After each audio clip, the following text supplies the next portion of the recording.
Bueno, me voy a ceñir bastante al texto, pero esencialmente la filosofía es mirar cómo la conspiranoia se refleja necesariamente en la cultura popular y en el pop, y cómo cambia según el tiempo y según cómo evolucionan los observadores. Como digo, me ciño al texto.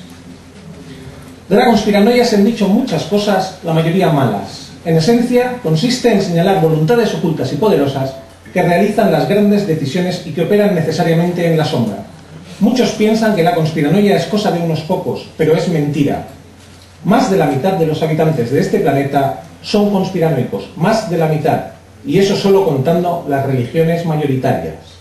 La gran historia conspiranoica del hombre civilizado es la creación del mundo por un ser superior. Fieles al perfil del conspiranoico, los creacionistas prefieren plantear un desconocido poder en la sombra antes que asumir las evidencias del proceso evolutivo.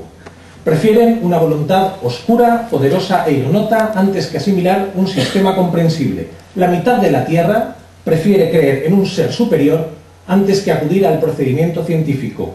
En lugar de esforzarse en desentrañar, se prefiere creer que las decisiones grandes las toma una voluntad oscura. La conspiranoia, como ven, ha estado y está a la orden del día. Hay muchas variantes que se recogen en el término conspiranoia. La más conocida es la de la resistencia, que consiste en denunciar lo que no se desea investigar. Una cita habitual en periodismo dice que noticia es todo aquello que alguien pretende silenciar y todo lo demás es publicidad.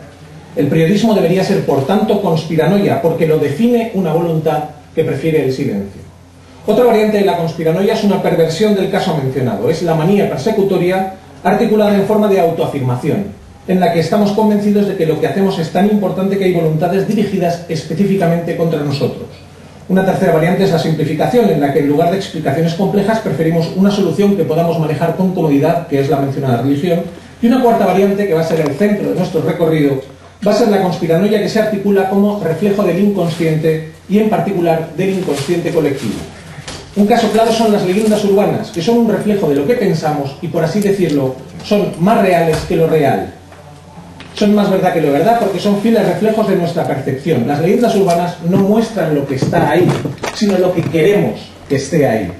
Y ya saben que cuando se hacen encuestas sobre la intención de voto o las costumbres sexuales o el reparto en las tareas del hogar, los ciudadanos mienten.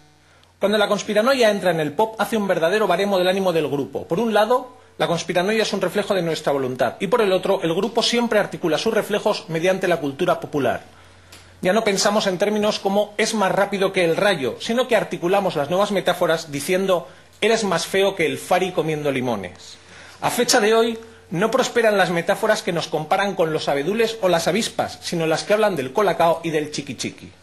Las historias que prosperan nos están diciendo algo de nosotros como grupo, y más si tienen en cuenta, como hemos dicho, que las religiones son un subconjunto de la conspiranoia.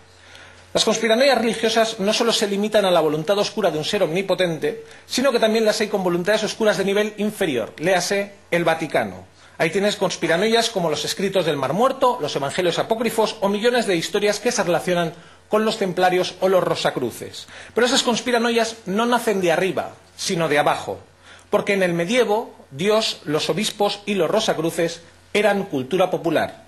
No había forma de hacerse con un ejemplar del Quijote y todas las metáforas y las historias se articulaban alrededor de la ficción de los murales de las iglesias. Repasar la narrativa secuencial de las paredes de las catedrales era el equivalente de ir al Museo Valenciano de la Ilustración y ver la exposición sobre los estudios Moro y la familia Telerín. Como ven, la cultura popular es necesariamente un vehículo para la conspiranoia y es un vehículo que nos retrata como grupo. En los tiempos modernos hemos sustituido a los santos por las estrellas y la música pop se ha convertido en un vehículo para la conspiranoia, porque el rock y el pop son hoy por hoy la música oficial. En el hilo musical de los grandes almacenes raramente escucharán un ray marroquí, una chacarera argentina o una jota navarra. Todo es rock y pop y mucha de la voluntad colectiva que articulamos en forma de conspiranoia se concentra en esa música. Un caso bien famoso son las canciones de rock que, escuchadas al revés, ofrecen mensajes secretos. El método se originó buscando motivos ocultos para la expansión del rock and roll. En la jerga negra norteamericana, rock and roll era una forma de llamar al sexo. El rock es la música del sexo. En su momento representó un choque con la moral imperante y en nuestros días conserva su prestigio como herramienta dinamitadora de morales. como los propios guardianes de la moral no podían creer que un ataque tan débil pudiera tener semejante repercusión, no podían creer que la moral imperante fuera en esencia tan frágil, buscaban mensajes que hicieran partícipe a su mayor enemigo, es decir, al mal. Si se dan cuenta, hay muy pocas canciones que al reproducirse en sentido contrario ofrezcan mensajes como no tires papeles al suelo o acuérdate de llamar a tu madre. Así pues, la mayoría de mensajes ocultos encontrados en el rock clásico se articulan en dos ejes principales: la droga, el mal que descarriaba a la juventud, y Satanás, el mal que descarriaba al grupo. Veamos dos ejemplos representativos.